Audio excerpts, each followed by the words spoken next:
Sveicināts Saldū! Mēs atrodamies Saldus pilskalnā. Kā vietējie dēvē šo vietu pasaules malā, kas ir viena no skaistākajām Saldus ainavām. Saldus atrodas ieplakākā bļodā. Pavasarī kūstošais sniegs, pārējās sezonās lietus ūdens plūst lejup uz pilsētu, kas ir zemāk par apkārtējo teritoriju. Mēs piedzīvojam gan sausuma periodus, gan plūdus.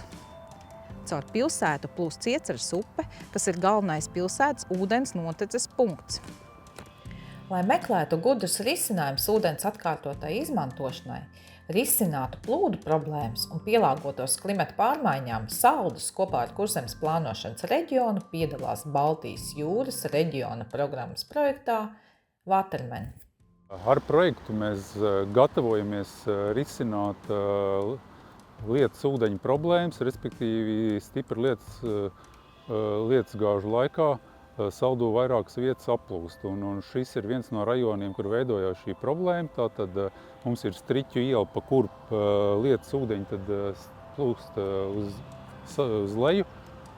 Un mums ir arī esošā lietas kanalizācija, arī, kura caur Kalpaka laukumu savāc lietas ūdeņus.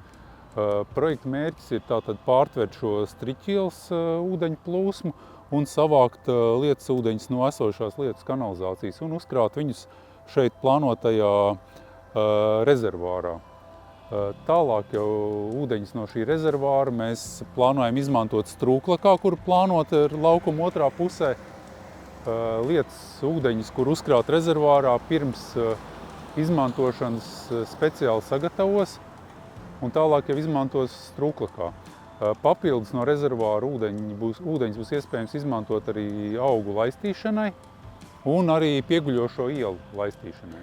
Ūdens, ko mēs uzkrājam, lietus laikā nenonāks tālāk zemākajās vietās un varbūt tik strauji nenonāks upē, un tādā veidā mēs mazināsim arī teritoriju applūšanu un plūdes varbūt kaut kur citās vietās zemākajās.